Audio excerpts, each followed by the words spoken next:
Friends, good morning. Welcome back to my channel. അപ്പോൾ ഇന്നത്തെ എൻ്റെ ഒരു പുതിയ വീഡിയോയിലേക്ക് എല്ലാവർക്കും സ്വാഗതം. അപ്പോൾ ഇന്നത്തെ വീഡിയോ ഒരു ഡേ ഇൻ മൈ ലൈഫാണ്. ഇന്നത്തെ ഡേയുടെ പ്രത്യേകത, ഇന്ന് അക്കു തിരിച്ച് പോണ ഡേ ആണ്. ഇന്ന് മസ്കറ്റിലേക്ക് അക്കു തിരിച്ച് പോവാണ്. ഫ്ലൈറ്റ് 11 മണിക്കാണ്. നൈറ്റ് 8 മണിയാകുമ്പോഴത്തേക്കും വീട്ടിൽ നിന്ന് ഇറങ്ങും. അപ്പോൾ ഞാൻ എപ്പോഴും എന്താ ഒരു ഹാപ്പിയസ്റ്റ് മൊമെൻറ്റ്സൊക്കെ ആണല്ലോ ഷെയർ ചെയ്യുന്നത് വീഡിയോ. അതൊക്കെ പോണതൊന്നും ഞാൻ ഇതുവരെ വീഡിയോ ആയിട്ടൊന്നും എടുത്തിട്ടില്ല. പക്ഷേ എനിക്കിന്ന് തോന്നി അത് വീഡിയോ ആയിട്ട് എടുക്കുന്ന ഒരു ഡേ ഇൻ മൈ ലൈഫൊക്കെ എടുക്കാമെന്ന് വിചാരിച്ചു. അപ്പോൾ ഞാൻ എൻ്റെ രാവിലെ തന്നെ വീഡിയോ സ്റ്റാർട്ട് ചെയ്യുന്നുണ്ട്. എത്രത്തോളം കംപ്ലീറ്റ് ചെയ്യാൻ പറ്റുമെന്നൊന്നും അറിയില്ല. ഈവനിങ് ആകുമ്പോഴത്തേക്ക് ആൾക്കാരൊക്കെ വരും. നമുക്ക് പോണതായിട്ട് എൻ്റെ വീട്ടിൽ നിന്ന് എൻ്റെ ഫാമിലിയും പിന്നെ ഉമ്മാടെ അവിടെ നിന്നൊക്കെ ആൾക്കാരൊക്കെ വരും. അപ്പോൾ കംപ്ലീറ്റ് എത്രത്തോളം ചെയ്യാൻ പറ്റുമെന്നൊന്നും അറിയില്ല. എന്നാലും നമുക്ക് ഇന്നത്തെ ഡേ എങ്ങനെയാണ് ഏതാണെന്നൊക്കെ ഞാൻ മാക്സിമം ഷൂട്ട് ചെയ്യുന്നതായിരിക്കും. അപ്പോൾ നമുക്ക് ഇന്നത്തെ വീഡിയോ എന്തായാലും കാണാം.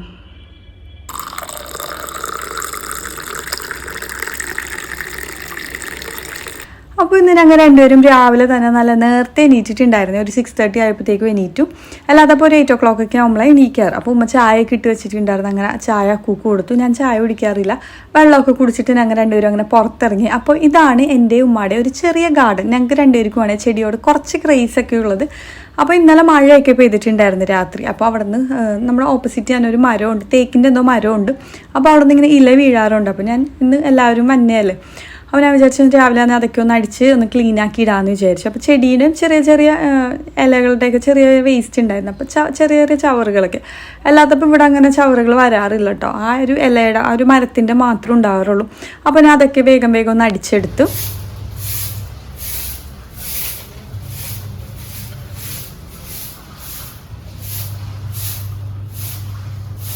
അങ്ങനെ മുറ്റമൊക്കെ അടിച്ച് കഴിഞ്ഞ് അപ്പോൾ അപ്പുറത്തെ നെയ്ബറിനെയൊക്കെ കണ്ട് വർത്താനമൊക്കെ പറഞ്ഞിങ്ങനെ നിൽക്കുന്നത്. അപ്പോൾ നമ്മുടെ ഗാർഡൻ ശരിക്കും സെറ്റ് ചെയ്യാനുണ്ട് കേട്ടോ. മണ്ണൊക്കെ ഇടാനുണ്ട്, കുറേയൊക്കെ മാറ്റാനുണ്ട്. അങ്ങനെ ഒന്നിനും സമയം കിട്ടിയിട്ടില്ല.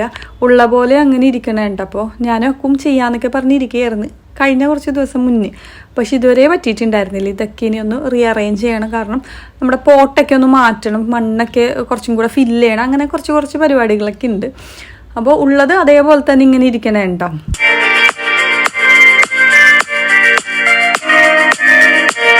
അപ്പോൾ ഗാർഡനിൽ എനിക്ക് ഏറ്റവും ഫേവറേറ്റ് ആയിട്ടുള്ള സ്പോട്ട് ഏതാണെന്ന് ചോദിച്ചാൽ ഇവിടെ എല്ലാവരും കണ്ണടച്ച് പറയും ഇവിടെയാണെന്ന്. ജാസ്മിൻ എൻ്റെ ഫേവറേറ്റ് ആയിട്ടുള്ള ഫ്ലവറാണ് കേട്ടോ. എനിക്ക് ഏറ്റവും ഇഷ്ടം ഫ്ലവേഴ്സിൽ എനിക്ക് ഏറ്റവും ഇഷ്ടം ജാസ്മിനാണ്. അപ്പോൾ ഇന്നലെ ഞാൻ പറിച്ചിട്ടുണ്ടായിരുന്നില്ല പൂവല്ലാത്തപ്പോൾ ഞാനൊരു മഹിരുവിക്ക് ആകുമ്പോഴത്തേക്കും മുല്ല വിരിയുമല്ല. അപ്പോൾ തന്നെ ആ മുട്ടയപ്പാടെ തന്നെ പറിച്ചുകൊണ്ട് റൂമിയൊക്കെ എനിക്ക് ഭയങ്കര ഇഷ്ടമാണ്. അതിൻ്റെ സ്മെല്ലും ഇതൊക്കെ ഭയങ്കര ഇഷ്ടമാണ്. ഇന്നലെ ഞാൻ എന്തോ പുറത്ത് പോയേക്കണമായിരുന്നു. പിന്നെ മഴയൊക്കെ ആയതുകൊണ്ട് ഒന്നും അങ്ങനെ ഞാൻ എടുത്തിട്ടുണ്ട്. ഈ ഭാഗത്തേക്ക് ഞാൻ അങ്ങനെ വന്നിട്ടുണ്ടായിരുന്നില്ല. മഴ പെയ്തുകൊണ്ടിരിക്കണമായിരുന്നു. അല്ലാത്തപ്പോൾ ഫുള്ളിങ്ങനെ പറിച്ച് നല്ല മണമാണ് കേട്ടോ.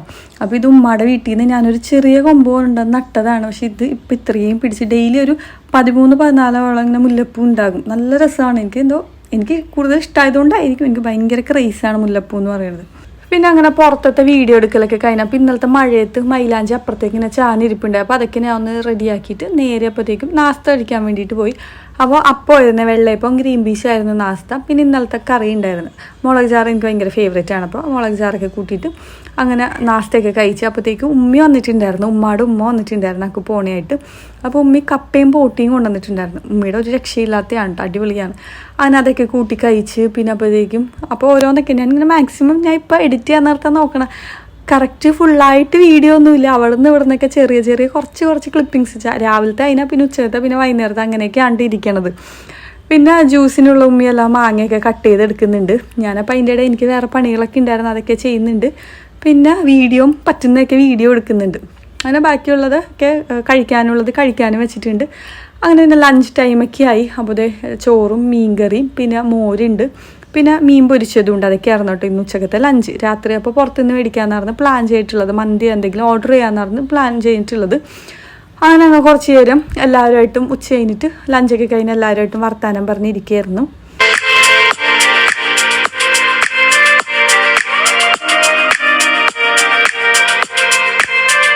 അങ്ങനെ ഉച്ച കഴിഞ്ഞപ്പോഴത്തേക്കും ഉമ്മാടെ വാപ്പയും ഉമ്മാടെ അനിയത്തിയും പിള്ളേരും മാമിയും ഒക്കെ ആയിട്ട് ഹോൾ ഫാമിലി വന്നിട്ടുണ്ടായിരുന്നു.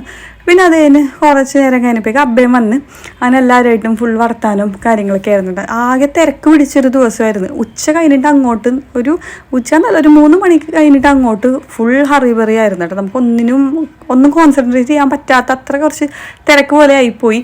പിന്നെ അങ്ങ് കുറച്ച് നേരം എല്ലാവരും കൂടെ അതേ പുറത്തൊക്കെ വന്ന് നിന്ന് ആ വഴിയിലൊക്കെ വന്ന് നിന്ന് ഓരോ കാര്യങ്ങളൊക്കെ ഇങ്ങനെ സംസാരിച്ചുകൊണ്ടൊക്കെ ഇങ്ങനെ ഇരിക്കണമായിരുന്നു എല്ലാവരും. അങ്ങനെ ഒരു 6 മണിയൊക്കെ കഴിഞ്ഞിട്ടുണ്ട്. അപ്പോൾ ഞാൻ പറയൂല, ഡെയിലി ഞാനിങ്ങനെ മുല്ലമുട്ടൊക്കെ പറിച്ചെടുത്തിട്ട് കൊണ്ടുപോയി റൂമിൽ വെക്കും. പിന്നെ അതിന് അക്കൂക്ക് പോകാനുള്ള ഡ്രസ്സൊക്കെ ഷർട്ടൊക്കെ അയോൺ ചെയ്ത്, പിന്നെ അതിന് എൻ്റെ വീട്ടിൽ നിന്ന് അമ്മയും ആൻറ്റിയും ഐസും മമ്മിയൊക്കെ വന്നിട്ടുണ്ടായിരുന്നു കേട്ടോ. അവരൊന്നും എനിക്ക് എടുക്കാൻ പറ്റിയിട്ടില്ല. ഡിന്നറൊക്കെ അങ്ങനെ എല്ലാവരും ഡിന്നറൊക്കെ കഴിച്ച് അപ്പോൾ അക്കു റെഡിയായി, ഞാനും റെഡിയായിട്ട് ഇനി നേരെ എയർപോർട്ടിലേക്ക് പോവുകയാണ്. അപ്പോൾ അടിയിൽ ലഗേജൊക്കെ പാക്കിംഗ് ഒക്കെ കഴിഞ്ഞ് ഒക്കെ മെഷർ ചെയ്ത് ഒക്കെ കറക്റ്റായിരുന്നു. അങ്ങനെ ഞങ്ങൾ എല്ലാവരും റെഡി ആയിട്ട് ഇത് ഇറങ്ങി അക്കുനെ എയർപോർട്ടിലാക്കാൻ വേണ്ടിയിട്ട്. അപ്പോൾ ഉമ്മയുടെ ഹോൾ ഫാമിലി ഉണ്ട് കേട്ടോ, എല്ലാവരും ഉണ്ടായിരുന്നു.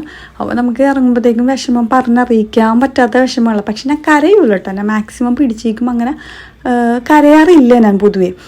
അപ്പോൾ നമുക്ക് പറഞ്ഞറിയിക്കാൻ പറ്റാത്ത വിഷമമാണ്. ഞാൻ സെക്കൻഡ് ടൈമാണ് അക്കുനെ എയർപോർട്ടിലാക്കാൻ വേണ്ടിയിട്ട് പോകുന്നത്. ഫസ്റ്റ് അക്കു ആദ്യം മസ്കറ്റിൽ പോയപ്പോൾ ആക്കിയിട്ടുണ്ടായിരുന്നില്ല, പിന്നെ അത് കഴിഞ്ഞ് ആ റിട്ടേൺ മസ്കറ്റിൽ പോയി. പിന്നെ ഒരു വട്ടം അക്കു വെക്കേഷൻ വന്നപ്പോഴാണ് ഞാൻ ആദ്യമായിട്ട് ആക്കാൻ വേണ്ടി പോകുന്നത്. ഇതിപ്പോൾ സെക്കൻഡ് ടൈമാണ് കേട്ടോ.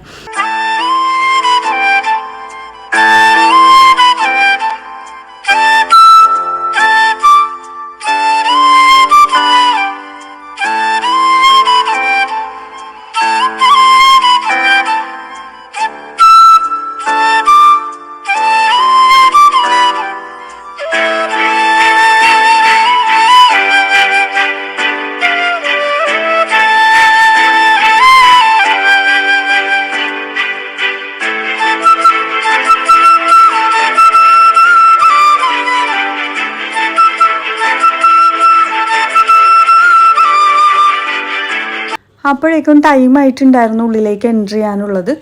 അപ്പോൾ എല്ലാവരോടും യാത്രയൊക്കെ പറഞ്ഞ് ബോർഡിങ്ങിനുള്ള ടൈം ഓൾമോസ്റ്റ് ഒക്കെ ആവണ ഒരു സമയത്താണ് ഉള്ളിൽ കയറിയിട്ടുണ്ടായത്. അപ്പോൾ എന്തായാലും ഇന്നത്തെ വ്ളോഗ് ഞാൻ ഇവിടെ വെച്ച് വൈൻഡപ്പ് ചെയ്യാൻ വേണ്ടിയിട്ട് പോവാണ്.